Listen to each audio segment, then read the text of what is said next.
नमस्कार, स्वागत है आप सभी का। मैं हूं आपके साथ कुमार कुणाल धीरज। आप देख रहे हैं हमारी खास पेशकश सीएम की रेस कौन बनेगा फेस। जी हां, हम बात दिल्ली की ही कर रहे हैं और अब दिल्ली का मुख्यमंत्री कौन बनेगा, इसको लेकर सबसे बड़ा सवाल या निशान है। इस सस्पेंस से आज पर्दा उठने वाला भी है संभवतः। भारतीय जनता पार्टी आज दिल्ली के मुख्यमंत्री के नाम पर मुहर लगाने वाली है, ऐसी खबरें सामने आ रही हैं। आज शाम 7 बजे बीजेपी विधायक दल की बैठक में नए सीएम का नाम तय हो जाएगा। नए मुख्यमंत्री का शपथ ग्रहण कल रामलीला मैदान में होगा।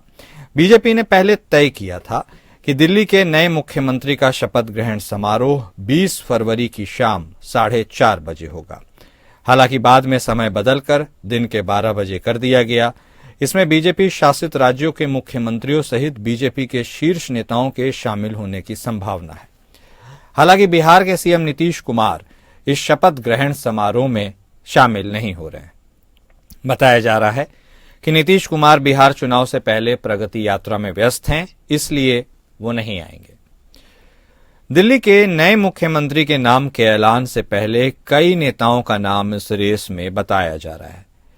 नई दिल्ली सीट से अरविंद केजरीवाल को हराने वाले प्रवेश वर्मा, दिल्ली बीजेपी के पूर्व अध्यक्ष विजेंद्र गुप्ता, सतीश उपाध्याय, आशीष सूद, कैलाश गंगवाल, रविंदर इंद्राज सिंह, शिखा राय, रेखा गुप्ता और पवन शर्मा, किसी का भी नाम मुख्यमंत्री पद के लिए चुना जा सकता है।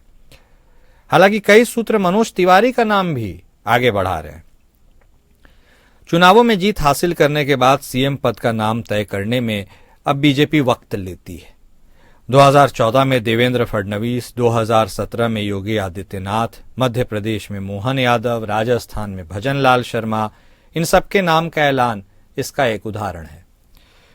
इस शपथ ग्रहण समारोह के जरिए बीजेपी कई सियासी निशाने को भी साध रही है। दिल्ली के नए सीएम का शपथ ग्रहण रामलीला मैदान में इसलिए किया जा रहा है क्योंकि इसी मैदान में साल 1975 में जयप्रकाश नारायण ने इंदिरा गांधी के खिलाफ आंदोलन की शुरुआत की थी और देश में पहली बार गैर कांग्रेस सरकार बनी थी। वहीं साल 2011 में दिल्ली में अन्ना आंदोलन की शुरुआत हुई थी। पूरे भारत में विरोध और प्रदर्शनों की लहर थी, जिसका उद्देश्य व्यापक राजनीतिक भ्रष्टाचार से निपटने के लिए मजबूत कानून बनाना था। इसी आंदोलन में भ्रष्टाचार के खिलाफ आप का जन्म हुआ और आज उसी आम आदमी पार्टी को भ्रष्टाचार के आरोप के बाद दिल्ली की जनता ने सत्ता से बेदखल कर दिया। बीजेपी शपथ ग्रहण समारोह में झुग्गी झोपड़ियों को और उससे जुड़े हुए लोगों को भी बुला रही है। इस भव्य समारोह में दिल्ली के सभी 250 क्लस्टरों के लोगों को आमंत्रित किया गया है। इसके पीछे का मकसद अरविंद केजरीवाल के लिए कान खड़े करने वाला है। बीजेपी दिल्ली में केजरीवाल के वोट बैंक में सेंधमारी का बड़ा प्लान बना रही है। बीजेपी जानती है कि वो भले ही अंक गणित से दिल्ली में सत्ता प्राप्त करने में कामयाब हो गई हो, लेकिन आम आदमी पार्टी के पास अभी भी 43% वोट बैंक है। अरविंद केजरीवाल का मध्यम और गरीब तबके वाला वोट बैंक अभी भी उनके साथ बना हुआ है। बीजेपी इसी को तोड़ने का प्लान बना रही है।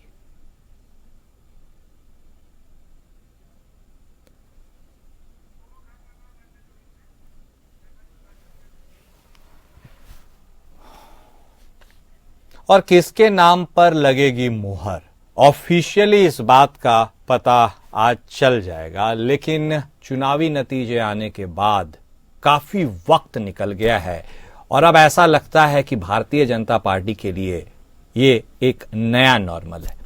इसी मुद्दे पर आज हम बातचीत करेंगे।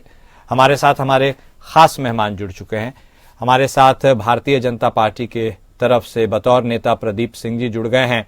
आम आदमी पार्टी की तरफ से बतौर प्रवक्ता वैभव श्रीवास्तव साहब भी हमारे साथ जुड़ चुके हैं। आप दोनों खास मेहमान का स्वागत है। प्रदीप सिंह जी, शुरुआत आप ही से करेंगे। खास दिन आज आपके लिए भी है, हालांकि उसके बाद वाला तो और खास होने वाला है। आज इसलिए भी खास है कि जो इतना लंबा इंतजार दिल्ली वासियों को करना पड़ा है कि भाई उनका लीडर कौन होगा जो उनकी सुध लेगा, आखिर इसके ऊपर इतना सस्पेंस क्यों बनाते हैं। और प्रदीप सिंह जी, एक बात है, अब ना ये नया नॉर्मल हो गया है कि मतलब मुख्यमंत्री का चेहरा पहले भी पता नहीं चलता है, चुनाव जीतने के बाद भी बहुत दिनों तक पता नहीं चलता है। इसके पीछे कोई रणनीति है या बस यूं ही है ये? देखिए सर, सबसे पहले प्रणाम और दर्शकों को सादर प्रणाम। देखिए, सबसे पहला जो संवैधानिक है कि सारे विधायक दल का नेता ही मुख्यमंत्री होता है। और हमारा एक बहुत प्लेन और सिंपल सा इसके लिए जवाब होता है कि विधायक दल के नेता चुनते हैं, फिर हमारी पार्टी है, पार्टी निर्धारित करती है, पार्टी डिसाइड करती है। अब उसमें समय लिया जाता है। आपने कहा कि ये नया नॉर्मल हो गया, ये तो अच्छी बात है ना। बहुत सारी जो है उससे कुरीतियां जो है पहले, अभी तो नहीं मैं कह सकता, लेकिन पहले की अब है कि हमारी परिवारवादी पार्टी नहीं है, व्यक्तिवादी पार्टी नहीं है, या क्षेत्रवादी भाषावादी पार्टी नहीं है, पार्टी तो एक पार्टी है। तो समय लेना इस कौन सी अभी ऐसी स्थिति नहीं है दिल्ली में कि कोई संवैधानिक विपदा आई हो। मुख्यमंत्री कार्यवाहक मुख्यमंत्री कार्य कर ही रहा है, लेकिन इतना समय लेना। जी मिस हो गया, क्या बोला आपने? मैं बोला कि इतना समय लेना, क्या उसके ऊपर भी कोई वो मार्क है कि भाई कब तक कर लिया जाए? आज शाम को निर्धारित हो जाएगा। कल शपथ, इतने समय तक आप शपथ ले चुके होंगे दिल्ली के नए मुख्यमंत्री। हाँ। चलिए ठीक है, श्रीवास्तव साहब भी हमारे साथ जुड़े हुए। श्रीवास्तव साहब, अब देखिए, चुनावी मैदान तो कब का भारतीय जनता पार्टी ने फतह कर लिया, लेकिन अब सेनापति कौन होगा कहने के लिए कि अब आगे की लड़ाई जो उनको लड़ना है, दिल्ली के भविष्य को बेहतर बनाने के लिए जो वायदे करके वह जीत करके आए हैं, उसका चेहरा कौन होगा? आपका चेहरा तो क्लियर था, हालांकि वो चेहरा जनता के मन में जगह नहीं बना पाया इस बार, लेकिन इस नए चेहरे के ऊपर जो सस्पेंस के बादल है, उस पर आपका भी पहला कमेंट सर। कुणाल जी, सबसे पहले तो आपको नमस्कार। नमस्कार सर। प्रदीप जी को नमस्कार, जो भी दर्शकगण प्रोग्राम देख रहे हैं उनको मेरा नमस्कार। देखिए कुणाल जी, क्या है ना, लगभग 8 फरवरी को रिजल्ट आए और मोटा मोटा अगर हम देखें तो लगभग 12 दिन होने वाले हैं इस रिजल्ट्स को आए हुए। देखिए, भारतीय जनता पार्टी को पास, हम पहले दिन से कह रहे थे ना, इनके पास कोई विजन है, ना इनके पास कोई सीएम चेहरा है। ये चुनाव के पहले भी इनकी यही हालत थी और चुनाव के बाद भी इनकी हालत थी। कई बार इनके विधायक दल की मीटिंग कॉल की जा चुकी है और स्थगित की जा चुकी है, क्योंकि देखिए है क्या, दिल्ली ने लगभग 10 साल एक IITian मुख्यमंत्री, एक पढ़े लिखे मुख्यमंत्री, एक गुड गवर्नेंस वाले मुख्यमंत्री के शासन में काम किया है। उनको पता था कि दिल्ली वालों को पता है कि उनका जो दिल्ली है सेफ हाथों में है और उनके सारे बुनियादी इश्यूज को समझने वाली सरकार के हाथ में। इनकी सरकार बनी भी नहीं अभी और दिल्ली का ऐसी तैसी होनी शुरू हो गई है। 2-2, 4-4, 3-3, 1.5 घंटे के पावर कट्स लग रहे हैं। अभी कल बवाना में 1.5 घंटे का पावर कट लगा है। किराड़ी, त्रिलोकपुरी, मंडावली, अलग अलग इलाकों में आप पूरा देख रहे हैं। मतलब एक केओस, मतलब एक पावर, जैसे मतलब बिजली एक बुनियादी सहूलियत होती है जनता के लिए, उसको भी भारतीय जनता पार्टी जनता को दे नहीं पा रही। और अभी तो ये शुरुआत है। इनके पास इतनी, मतलब जो भी नेता चुन के आए हैं यहाँ पर, इनके जितने भी विधायक चुन के आए, उनका ट्रैक रिकॉर्ड भी देख लीजिए। या तो किसी दंगे में नाम है, या तो किसी करप्शन में नाम है। एमसीडी से जो पार्षद बन के आए, उन्होंने एमसीडी की क्या हाल कर रखा है। तो भारतीय जनता पार्टी के लिए एक मिनट सर, एक एक करके आते हैं। ऐसे में खिचड़ी जैसा लगने लगता है, कुछ समझ नहीं आता। आ रहे हैं सिंह साहब, आपके पास भी आ रहे हैं। हाँ बोलिए श्रीवास्तव साहब। हाँ, तो प्रॉब्लम ये है ना, भारतीय जनता पार्टी का शीर्ष नेतृत्व, स्टेट लिस्ट, सब कंफ्यूज है कि करे क्या। और इसका खामियाजा दिल्ली की जनता को भुगतना पड़ रहा है। तो इसलिए कह रहे हैं कि अभी देखते हैं। हम तो पूछना चाहते हैं कि आप दिल्ली, और हम एक मजबूत विपक्ष के नाते ये इनसे सवाल जारी रखेंगे कि आप अपना फेस दो, क्योंकि दिल्ली भुगत रही है। दिल्ली की प्रॉब्लम सुनने वाला कोई नहीं है इस समय। एक हेडलेस के तौर पे दिल्ली काम कर रही है। ठीक, तो इसलिए भारतीय जनता पार्टी आए और अपना सीएम चेहरा बताए, काम करना तो शुरू करें। ठीक है सिंह साहब, देखिए उनका साफ तौर पर कहना है कि भाई चलिए, आपको मैंडेट तो मिला, खूब मिला, लेकिन उसे बढ़ाने वाला, चलाने वाला, और ये जो बीच का गैप है, इसके बारे में उनका कहना है। और ये भी कह रहे हैं कि जो आप वादे करके आए थे उसकी बानगी दिख तो नहीं रही है, पावर कट्स की ओर इशारा किया है। आपका टेक? तो देखिए, आम आदमी पार्टी जब से सत्ता में आई, जो जो कहते हैं नहीं करेंगे उसने हर वो काम किया। तो हिट एंड रन एक नई परंपरा की शुरुआत इन्होंने की है और फिर अदालत में जाके माफी मांग लेना। अब किसी की अब नहीं किसी की प्रेस कॉन्फ्रेंस में कहती कि लाइट शेडिंग हो रही है। भाई साहब निश्चित तौर पर उनका अनुसरण कर रहे हैं कि अफवाहें जितनी फैला दो उतना ही अच्छा है। असल में क्या होता है कि जब कोई बहुत ही ज्यादा अपेक्षा रखने वाली बहुत महत्वाकांक्षी पार्टी जब हार जाती है तो वो सबसे पहली बात शुरू करती है कि हमें इतने प्रतिशत मत मिले। भैया ये किसी स्पोर्ट्स का फाइनल या सेमीफाइनल नहीं है जिसमें कि आप तीसरे चौथे नंबर पर रहे तो भी थोड़ा सम्मान मिल जाता है। लोकतांत्रिक व्यवस्था है, इसमें जो जीतता है जनता जिसे चुन के भेजती है वो आता है और अपने विधायक दल की बैठक करता है और फिर नेता बनाता है और शासन करता है। ये साधारण सी बात अगर नहीं समझ में आ रही है तो इनको अभी लगता है इन्होंने स्वीकार नहीं किया है। इनके देखिए क्या है कि अरविंद जी के नाम पे लोग लग रहे थे, लेकिन क्या अरविंद जी एलिजिबल थे? वो तो अभी जमानत पर रिहा है, अभी उनकी जो है मतलब सजा याफ्ता तो नहीं कहा जा सकता लेकिन विचाराधीन तो है ही वो। अभी उनकी जमानत अगर रद्द हो जाए तो वो वापस त्याग हो जाएगी। दूसरी बात की आम आदमी पार्टी जिस प्रकार की राजनीति कर रही है बीते 10 वर्षों में जिस प्रकार से उन्होंने किया है, पहले के 5 वर्ष और उसके बाद के 5 वर्ष को आप देख लीजिए, आखिर वो मशीनें कहाँ से आ गई? वो किसी व्यक्तिगत व्यक्ति की तो आई नहीं है ना, कार्य होने प्रारंभ हो गए। इनको कार्य नहीं दिखाई देंगे। सामान्यतः विपक्ष को सत्ता पक्ष का कोई कार्य दिखता नहीं है। हमारे यहाँ एक ऐसी बात हो गई है बीते 2-3 दशकों में कि विपक्ष जो है हमेशा, आप अगर याद करें तो 96, 97, 98 के बीच में एक बात कही जा रही थी कि अब गठबंधन की ही राजनीति होगी, लेकिन ऐसा हुआ नहीं। गठबंधन की राजनीति का तो साइड में हो गई। अभी नेतृत्व पे जनता वोट देती है और दिल्ली की जनता खास करके आप बताइए इससे ज्यादा परिपक्वता कहाँ है कि उसे एकदम क्लियर पता है 3 कम 70 और 8 कम 70 सीटें इनको दी है, तो वही जनता ने हमें मिला करके शासन दिया है करने के लिए। नहीं वो तो चलिए ठीक है सिंह साहब, उसके लिए पूरा 5 साल का वक्त है, लेकिन एक यह भी बात बता दीजिए कि रामलीला मैदान ही क्यों? रामलीला मैदान तो अपने आप में सबसे ऐतिहासिक है और उसमें भी इतनी बड़ी आप गैदरिंग करने वाले हैं। सुनने में तो यह भी आ रहा है कि 3 लेयर की स्टेज होगी, एक प्रधानमंत्री मोदी साहब के लिए और जो संभावित मुख्यमंत्री होगा उसके लिए, एक अन्य लोगों के लिए, और एक तो शायद एंटरटेनमेंट शो कैलाश खेर साहब के भी आने की बात है। तो एक तरह से पूरा का पूरा पब्लिक के लिए एंटरटेनमेंट। कितनी बड़ी जीत है, क्या उसको यह दिखाने की कोशिश है? तो देखिए ये तो व्यक्ति पार्टियां स्वतंत्र हैं अपने काम को करने के लिए। अरविंद केजरीवाल जी ने तो गाना गाया था, उन्होंने तो नहीं किसी एंटरटेनमेंट वाले को बुलाया था। तो क्या केवल वही उनका ही संवैधानिक अधिकार नहीं है? हमारा भी संवैधानिक अधिकार है कि हम इसको जो है एक ग्रैंड तरीके से करें। और हमने तो जब झुग्गी वालों को मकान देना शुरू किया तो उनको मुख्य धारा में लाने के लिए हमारे तो सबसे बड़े अतिथि वही होंगे। झुग्गी झोपड़ी में रहने वाले जो लोग हैं, जो जनता है, वो आए और देखेगी कि उनका नया मुख्यमंत्री कितना खराब करने के लिए तैयार है। तो निश्चित तौर पे हर व्यक्ति, हर दल अपने हिसाब से अच्छा करना चाहता है, ग्रैंड बनाना चाहता है। ठीक है श्रीवास्तव साहब, देखिए आपने बात की IITN पूर्व मुख्यमंत्री की, लेकिन इस बार दिल्ली की जनता को IITN नहीं भाया। लेकिन इसके साथ एक और फैक्टर भी है, झुग्गी झोपड़ी वाले। और ये जो झुग्गी झोपड़ी वाले हैं ना, इसको जो आमतौर पर अभी तक आपके साइड इनको रखा जाता था, अब उन्हीं को फोकस में लेकर भारतीय जनता पार्टी की एक कोशिश भी है कि वो आपके पाले से इस पाले में आ जाए।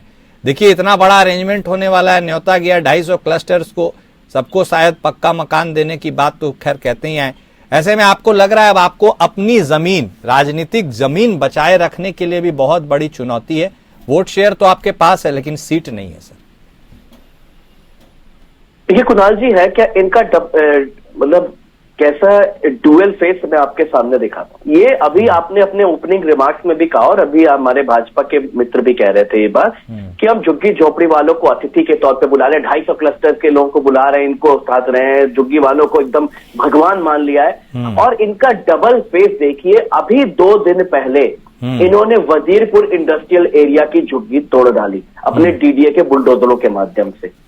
वहां पे इस ठंडक में उन सभी झुग्गी वालों को बेघर करके खुले आसमान पे इन्होंने भारतीय जनता पार्टी की DDA ने बुलडोजर से तोड़ के तहस नहस के उनको खुले आसमान के नाम।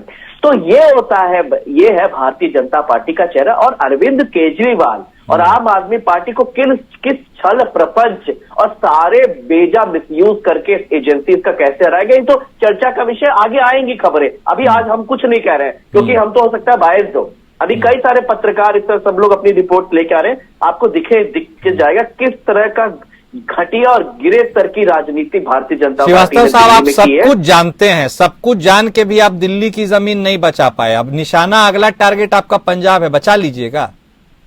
देखिए कुणाल जी, हम लोगों के मुद्दे की जुड़ी राजनीति करते हैं और ये लोगों को समझना पड़ेगा। हाँ। और लोग समझते हैं, मैं ये कह रहा हूं। हाँ। आप अरविंद केजरीवाल की मैसिव पॉपुलैरिटी है इस समय दिल्ली में। आज भी अरविंद केजरीवाल, कोई भी आप इंडिपेंडेंट सर्वे कर ले, अरविंद केजरीवाल से पॉपुलर चेहरा दिल्ली में नहीं है इस समय।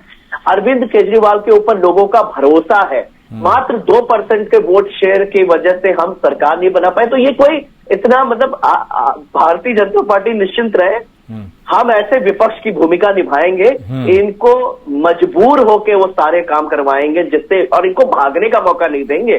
ठीक है, ये इनसे काम करवाएंगे। और ये जितनी बातें अभी कह रहे थे कि ये लोग पावर कट, ये भ्रम फैला रहे, आम आदमी पार्टी की कार्यवाहक मुख्यमंत्री और हमारे नेताओं ने सारे प्रूफ दिए सीए नंबर के साथ, एरिया नंबर के साथ, जहां पावर कट लग रहा है। तो पढ़ी लिखी पार्टी होने का ये है कि हम ये जानते हैं और आपकी खामियां उबारने में हमको सारे हमने अपने होमवर्क कर रखे हैं। हाँ, आपको पढ़ के आना पड़ेगा आम आदमी पार्टी की तरह सरकार चलाने के लिए। ठीक है। देखिए, सिंह साहब कह रहे हैं कि चुनौती कड़ी होने वाली है आगे 5 सालों में, कि विपक्ष, एक सॉलिड विपक्ष का आपको सामना करने पड़ेगा। इस बात को आप कितना सीरियसली लेते हैं? आपको लगता है क्या पार्टी बचाने के ही, अपने वजूद बचाने के ही कश्मकश से निकल कर आएगी, या एक सॉलिड विपक्ष बनेगी? और दूसरी बात, जब ये सॉलिड विपक्ष बनने की बात कर रहे हैं तो आपका भी एक कोई सॉलिड फेस होना चाहिए।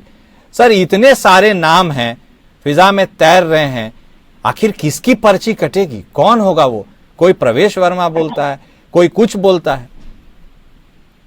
देखिए, ये शाम 7 बजे तक क्लियर हो जाएगा और पार्टी के प्रॉपर चैनल से मीडिया को भी बता दिया जाएगा। लेकिन मैं बताऊं, देखिए, ये लोग, दिल्ली की जनता ने जो मन बदला है उसका एक बहुत बड़ा कारण भोलापन भी था। दिल्ली 10 वर्षों के पहले की दिल्ली, अगर कोई सामान्य नागरिक यहाँ पे रह रहा हो तो उसे पता होगा, कम से कम दिल्ली देश की राजधानी है, इन्होंने सफाई के साथ कोई खिलवाड़ नहीं किया होता।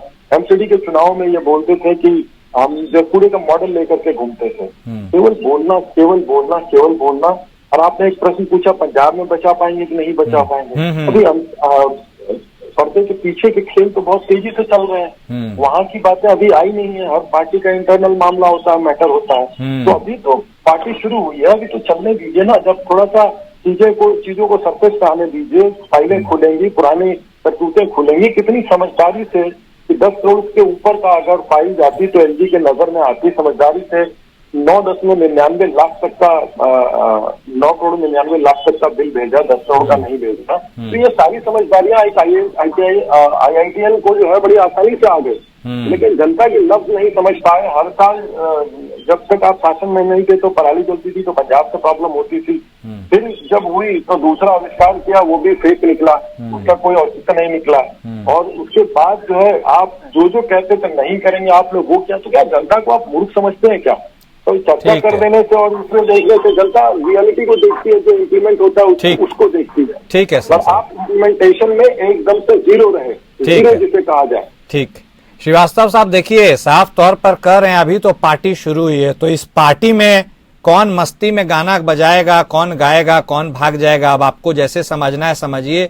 और दूसरी बात है कि वही ऐतिहासिक रामलीला मैदान याद है, जहां से आपकी वजूद, आपका पार्टी शुरू हुआ था, आज वहीं से सत्ता हस्तांतरण का संभवतः कुछ घंटों के बाद वह नजारा भी दिखेगा। ऐसे लिए आपको लगता है ऐसे में कि जिस फिलॉसफी के साथ, जिस आइडियोलॉजी के साथ आप आगे बढ़कर आए थे, आज उसी से शिकस्त खाके आपको एक फिर से नया सवेरा ढूंढने की जरूरत है? नहीं कुणाल जी, रामलीला मैदान की एक बहुत ही इमोशनल अटैचमेंट है हम लोग का व्यक्तिगत तौर पे। हम उसी आंदोलन से उपजे और तब मैं तो इंजीनियरिंग कर रहा था। इंजीनियरिंग की लास्ट ईयर था जब आंदोलन शुरू हुआ, उसके बाद हम पार्टी बने। और फिर देखिए, आम आदमी पार्टी 2011 से लेकर अब तक लगभग 13 साल मान लीजिए आंदोलन और इसका समय मान लीजिए, किसने सोचा था कि इतने कम समय में हम नेशनल पार्टी बन जाएंगे? भगवान की कृपा थी, भगवान का आशीर्वाद था, लोगों का प्यार था, जिसकी वजह से आम आदमी पार्टी का उदय हुआ। तो मैं कह रहा हूं, हमें पूर्ण विश्वास है अपने ऊपर, अपनी, हम जमीन से उठे थे, फिर से जमीन से मेहनत करके मुठ के लोगों के बीच में सब लेकर जाएंगे। तो हम आम आदमी पार्टी किसी चीज से भयभीत और उसका कार्यकर्ता किसी चीज से इधर उधर होने वाला नहीं है। हम अपने उसूल, अपने नेता अरविंद केजरीवाल के साथ कंधे से कंधा मिलाकर खड़े हैं। और इनको भी कह रहे हैं ये इम्प्लीमेंटेशन और ये सब की बात अभी हमारे एक बस क्विक रेस्पॉन्स करूंगा इनके इम्प्लीमेंटेशन की। इनका हमारा पुअर इम्प्लीमेंटेशन था, नहीं कर पाए थे। इस समय भारतीय रेल का जितना कबाड़ा और बेड़ा गर्ग भारतीय जनता पार्टी ने किया उतना किसी ने नहीं किया है। अभी कल की रिपोर्ट है एनजीटी के सामने पेश होने वाली है, नेशनल पॉल्यूशन कंट्रोल बोर्ड की। गंगा जी और यमुना जी का पानी प्रयागराज में ह्यूमन एक्सक्रीटा, मानव मल से मिला हुआ पानी वहां पे जो लोग नहला रहे हैं, ये नेशनल पॉल्यूशन कंट्रोल बोर्ड जो इनकी खुद की एजेंसी है। तो ये होता है poor implementation, poor packaging. Rail हो चाहे फिर गंगा जी हो, यमुना जी, भारतीय जनता पार्टी का ट्रैक रिकॉर्ड रहा है। इनको जनता से और उनके मुद्दों से कोई लेना देना नहीं है। ये केवल दो लोगों के लिए काम करते हैं, एक अदानी के लिए और एक अंबानी के लिए। ठीक है, कुछ कहना चाह रहे हैं सिंह साहब, बोलिए। सर, किसी ने ये भी नहीं सोचा था कि सिक्योरिटी न लेने की बात कह करके 4-5 लेयर की सिक्योरिटी ले ली। किसी ने ये नहीं सोचा था कि आप कट्टर ईमानदार अपने आप को बार बार स्थापित करते हैं, लेकिन अभी आप सच्चाई ये है कि जमानत पे आप रिहा हैं। किसी ये नहीं सोचा था कि आप सामान्य कमरे की बात करेंगे, लेकिन आपने शीश महल बना दिया। तो ये जिस प्रकार के इनके तर्क हैं, उन कुतर्कों का जवाब देना और आपका समय बहुत कीमती है, उससे दर्शकों का समय लेने में ही समझदारी है। और ये लोग अब इसी तरह से रहेंगे क्योंकि इन्होंने अवसर को गंवा दिया। अभी को देख के समझ में आया शासन कैसे किया जाता है, और दिल्ली की जनता में होने वाले परिवर्तनों को जब देखेगी तो फिर इनसे सवाल करेगी कि आपने क्या किया है। लेकिन सिंह साहब एक बात है, वो तो ठीक है, निमंत्रण कार्ड भी आप छपवा दिए, तब भी दूल्हा का नाम नहीं बताएं। चलिए ठीक है, आप फिर कहिएगा 7 बजे इंतजार कर लीजिए। ठीक है सिंह साहब, चलिए आप भी इंतजार करिए, आपको भी नहीं पता होगा, हम भी इंतजार कर रहे हैं, हमें भी नहीं पता है। आप दोनों खास मेहमान हमारे साथ जुड़े, अपना वक्त दिया, इसके लिए बेहद शुक्रिया। तो देखिए, दिल्ली के ताज पर कोई विराजमान होने वाला है, लेकिन कौन विराजमान होने वाला है वह किसी को नहीं पता है। सब घड़ी के ऊपर, उसकी सुइयों के ऊपर निगाहें गड़ाए बैठे हैं कि आखिर वह कौन होगा, कैसे होगा, पर्ची निकलेगी, घोषणा होगी। खैर जो भी होगा पता चल जाएगा, दिल्ली को अगला सीएम अब मिल ही जाएगा। मेरे साथ इस खास पेशकश में अभी के लिए बस इतना ही। नमस्कार।